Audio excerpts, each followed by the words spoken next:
sama aja kan, kayak putus cinta pelan-pelan, perginya. Kalau tiba-tiba pergi nanti kamu shock.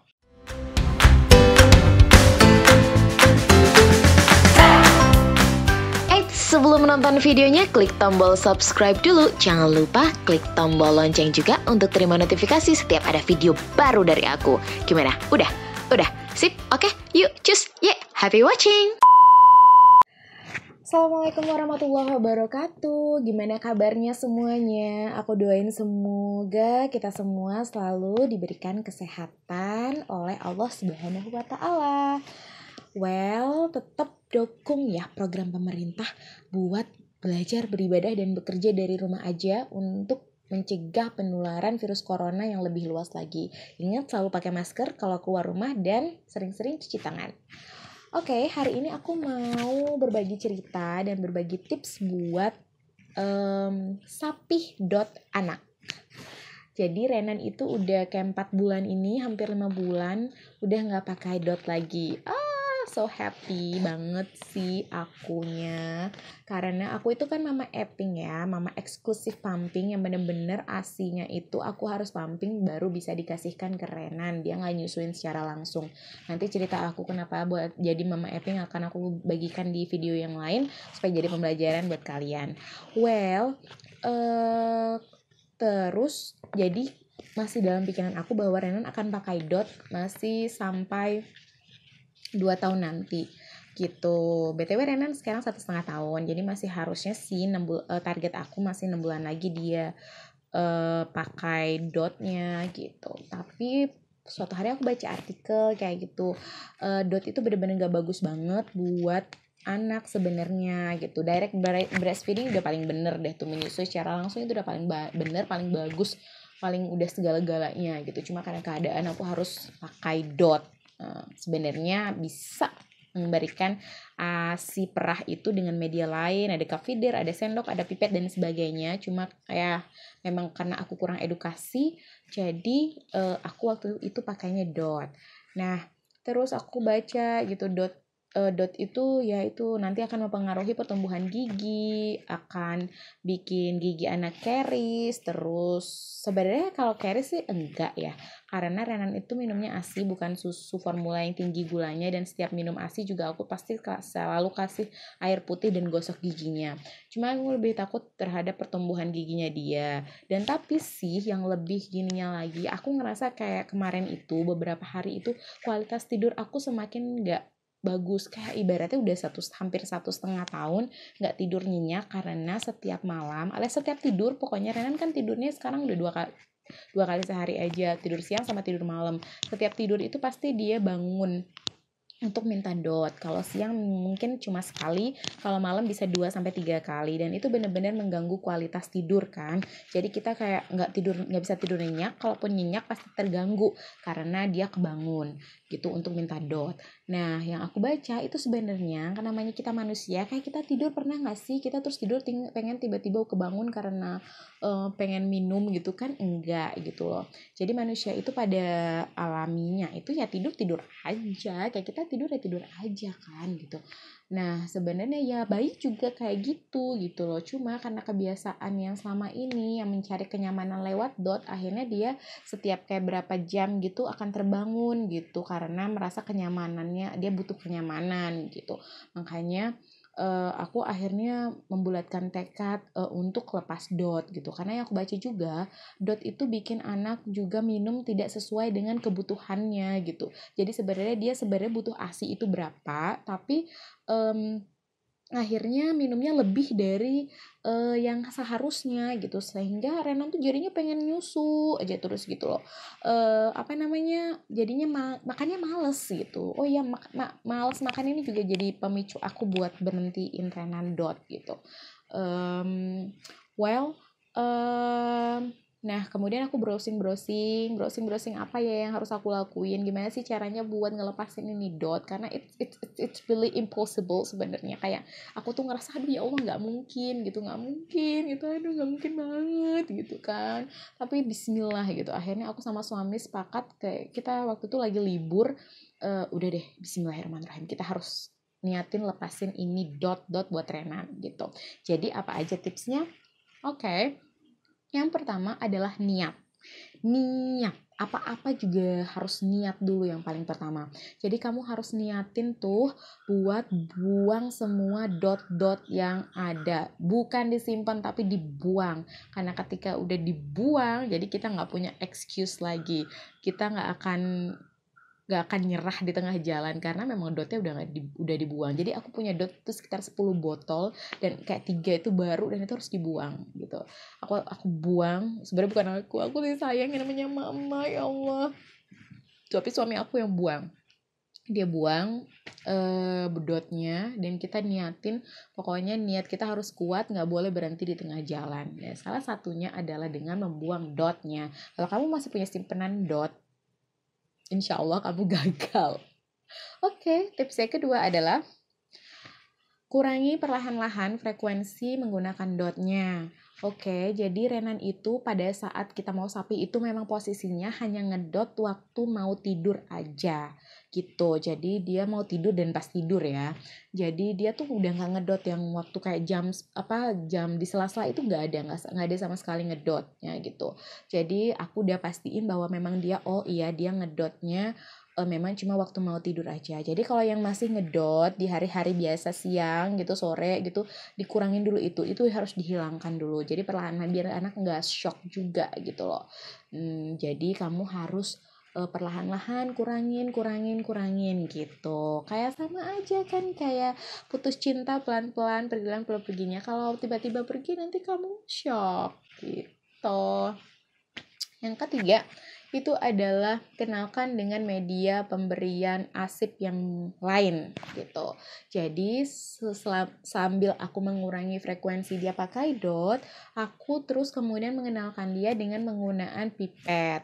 Minum pakai pipet, bisa sih pokoknya pakai botol minum yang ada pipetnya itu bisa, atau pakai pipet plastik bisa, pipet pipa yang dari besi juga bisa, stainless steel ya. Kayak gitu-gitu bisa. Terus ajarin juga mulai minum pakai gelas langsung gitu. Itu di train terus gitu. Jadi ketika aku udah pastikan Renan bisa minum pakai sedotan dan bisa minum pakai gelas gitu. Gelasnya sih belum lancar tapi pipetnya udah lancar banget. Nah, aku pernah coba. Jadi aku tuangin asipnya lewat aku taruh di gelas terus aku kasih pipet dan dia mau minum itu sampai habis gitu. Nah, ketika kamu sudah memberikan jalan keluar ya ibaratnya ya sama anak kita gitu, jadi maksudnya nanti setelah dia lepas dot ada alternatifnya gitu, barulah kamu artinya siap untuk sapi dot gitu. Jadi kasihan kalau kamu udah mau sapi dot tapi dia ternyata belum bisa pakai pipet, belum bisa pakai gelas, jangan, harus dilatih dulu, oke? Nah yang keempat adalah siapkan peralatan tempur. Jadi ketika kamu udah mulai di hari eksekusi, kamu harus menyiapkan peralatan kamu tempur kamu, yaitu apa? Yang pertama adalah cemilan, terus minum cemilan buat emaknya dan buat anaknya, minum juga buat anaknya dan emaknya. Itu dia sih, mainan juga, buku, intinya apa deh yang bisa mengalihkan dia gitu. Jadi ketika dimulai sapi itu pasti dia akan kebangun dan sangat tidak nyaman pada jam-jam tidurnya. Dia akan terbangun di tengah tidurnya, meraung-raung, menangis di saat kita sedang lelap-lelapnya tidur. Wah, itu sudah terjadi kan berbulan-bulan gitu, hampir 1,5 tahun kayak gitu, dan aku merasa aku harus mencukupkan itu semua gitu. Akhirnya ya udah, jadi ketika dia bangun of course dia akan nangis. Nah kita bisa tawarin mau minum. Kalau dia bilang oh iya minum atau ngangguk minum, tawarin minum tapi menggunakan pipet atau gelas gitu. Oke, dia awal-awal pasti nolak, nggak mau gitu, atau tawarin biskuit yang dia suka gitu, dia mau makan pasti. Nah atau misalnya ketika dia nangis ditawarin mainan, pokoknya apa deh yang dia mau gitu, yang bikin dia teralihkan gitu, nggak minta sama dotnya lagi gitu. Jadi kita harus alihkan gitu, kita harus siapkan alat-alat pertempuran tersebut gitu. Dan ketika dia kemudian udah tenang lagi, dia pasti akan ngantuk lagi dan tidur lagi, dan itu akan terjadi lagi beberapa menit lagi, dia akan bangun lagi. Jadi diulang lagi kembali. Nah terus pokoknya siapin deh makanan yang dia suka, minuman yang dia suka, sama mainan yang dia suka gitu. Yang terakhir, yang kelima adalah sabar. Sabar is the key of everything gitu ya. Jadi kalau di pengalaman aku, rewelnya itu 3 hari. Rewel yang kita begadang sampai ya Allah kantung mata itu udah kayak apa deh. Aku sama papanya Renan gitu begadang itu 3 hari. Yang nangis terus itu 3 hari. Yang malam-malam bangun, siang bangun kalau lagi tidur itu 3 hari gitu. Nanti akan berkurang lama-lama gitu. Aku sih maksimal 7 hari dia udah lupa. Kayak 7 hari udah lupa, gak pernah ada itu .exist itu udah gak pernah ada gitu. Jadi 3 hari nangisnya, 7 harinya kayak masih inget gitu. Kadang-kadang dia minta susu gitu. Dia pengennya maksudnya susunya tuh ya pasti gitu loh maksudnya. Kadang-kadang kayak masih kalau misalnya kita sedorin pipet dia nggak mau, dia nolak kayak gitu, tapi 7 hari udah everything is normal gitu. Jadi harus banyak stok sabar. Dan kalau aku waktu itu menerapkan sistem shift sama suami aku, jadi jam berapa sampai jam berapa dia yang gendong ngurusin, jadi jam berapa sampai jam berapa aku yang handle, yang gendong dan sebagainya. Kita harus teamworknya harus jalan ya. Sapi itu kamu usahakan ada temennya gitu supaya tetap kuat dan tegar, karena itu benar-benar susah tapi worth, bener-bener patut untuk diperjuangkan gitu. Jadi